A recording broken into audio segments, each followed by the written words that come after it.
कंस का ससुर है जिसका नाम है जरासंध। कंस की दोनों पत्नियां अस्थि प्राप्ति रोते रोते अपने पिता के पास गईं और जाकर के बताया कि पिताजी आपके दामाद का वध कर दिया है कृष्ण ने। तो जरासंध को बड़ा क्रोध आया, सेना को इकट्ठा किया, 23 अक्षौणी सेना को लेकर के आया और आकर के मथुरा नगरी को घेर लिया। मथुरा नगरी को घेर लिया। भगवान ने देखा कि जरासंध आ गया है युद्ध करने के लिए, मथुरा नगरी को घेर रखा है, तो बलराम जी से कहा, बलराम जी अभी तक हमारी प्रेम की लीला थी, पर अब पृथ्वी के उद्धार करने की लीला है। अब एक काम करना, अपने अस्त्र शस्त्रों का ध्यान करो और युद्ध करने चलो। युद्ध करना, सबको मार देना, पर जरासंध को छोड़ देना। बलराम जी ने पूछा क्यों? भगवान बोले मैं जरासंध को जानता हूं, वो हार नहीं मानेगा। इसको छोड़ देंगे ना तो ये वापस जाएगा, फिर सेना लेकर के आएगा, फिर युद्ध करेगा। इससे क्या होगा? बोले हमको दुष्टों को ढूंढने नहीं जाना पड़ेगा, जरासंध खुद ही ढूंढ ढूंढ करके दुष्टों को हमारे पास ले आएगा। इससे घर बैठे ही पृथ्वी का उद्धार हो जाएगा। बलराम जी ने कहा ठीक। बलराम जी ने अपने हल मूसल का ध्यान किया, भगवान ने अपने चक्र का ध्यान किया, युद्ध करने के लिए गए, सबको मार दिया, जरासंध को छोड़ दिया। अपमानित होकर के भाग करके गया, फिर सेना इकट्ठी करी, फिर पापियों को इकट्ठा करके लेके आया, फिर भगवान से युद्ध किया। भगवान ने फिर सबको मार दिया, सबको हरा दिया, जरासंध को छोड़ दिया, फिर गया, फिर आया। 17 बार भगवान से युद्ध करने आया और 17 बार भगवान ने इसको पराजित कर दिया और हर बार जरासंध को छोड़ देते हैं। 18वीं बार में जरासंध ने मन में सोचा क्या करूं, तो उसने 18वीं बार में क्या किया? बोले ब्राह्मणों को बुलाया और ब्राह्मणों से पूछा, हाँ ब्राह्मण देवताओं बताओ आपके मंत्रों में शक्ति है क्या? ब्राह्मणों ने कहा बिल्कुल। अब ब्राह्मण क्यों मना करेगा? महाराज जो इच्छा करो वो मंत्रों से हो जाएगा। जरासंध ने कहा तो अच्छा एक काम करो, ऐसे मंत्र का जाप करो कि युद्ध में मेरी विजय हो जाए। बिल्कुल हो जाएगी महाराज, हम मंत्र का जाप करेंगे।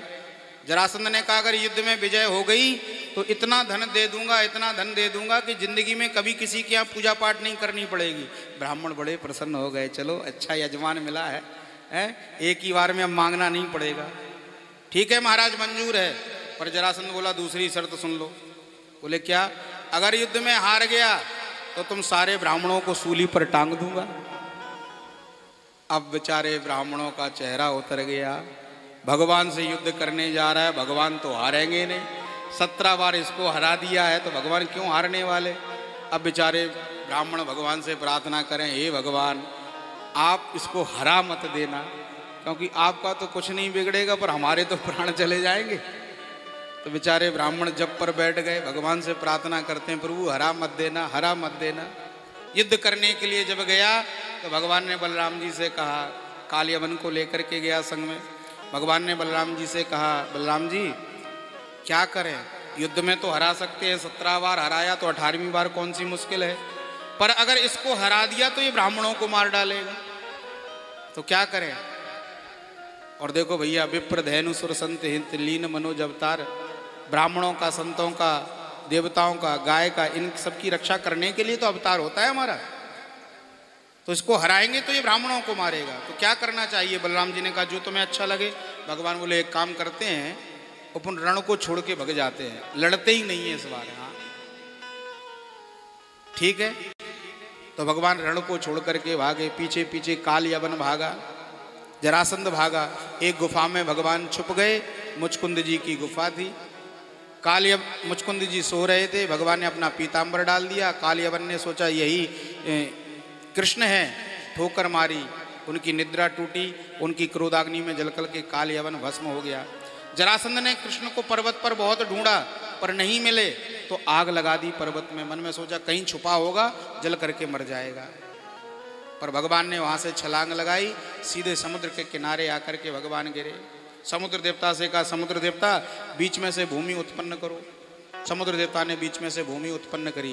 भगवान ने योग माया से कहा, विश्वकर्मा से कहा कि आप सुंदर से महल बना दो इस भूमि पर। विश्वकर्मा ने सुंदर सुंदर महल बना दिए। योग माया से कहा मथुरा में जितने भी यदुवंशी सो रहे हैं सबको बिस्तर सहित उठाओ और इन भवनों में स्थापित कर दो। इधर जरासंध सोच रहा है कि कृष्ण बलराम पर्वत में जल करके मर गए, भगवान ने मन में सोचा इसको यही सोचने दो, हैं, कम से कम कुछ दिन शांति के तो गुजरेंगे। तो सारे यदुवंशियों को योगमाया ने मथुरा से उठाया और उठा करके इस नगरी में स्थापित कर दिया। मथुरा वासियों को पता नहीं है कि हम मथुरा में नहीं हैं, ये तो सोच रहे हैं हम अपने मथुरा में ही सो रहे। प्रातः काल का समय हुआ 4 बजे, और जैसे ही 4 बजे घंटा घड़ियाल बजे, लोगों की नींद टूटी। लोग सोच रहे हम तो अपने पुराने घर में हैं। जैसे ही निकलने लगे, अब अंदाजा होता है अपने घर का प्रत्येक व्यक्ति को। अंधेरा था 4 बजे, तो अंधेरा रहता ही रहता है, समुद्र का बीचों बीच है तो और अंधेरा है। लोग जैसे ही निकलने लगे तो लोगों का सिर टकराया दीवार से, क्योंकि यहाँ भवन बदल गया, जगह बदल गई, मकान बदल गया, तो दरवाजे भी बदल गए, अंदाजा नहीं बैठा। तो अंधेरे में लोगों का सिर टकराया दीवार से, तो लोगों के मुख से निकला द्वार कहाँ, द्वार कहाँ। तो उस नगरी का नाम ही पड़ गया द्वारिका, और उसके राजा बन गए भगवान श्री कृष्ण। बोलो द्वारकाधीश महाराज की जय।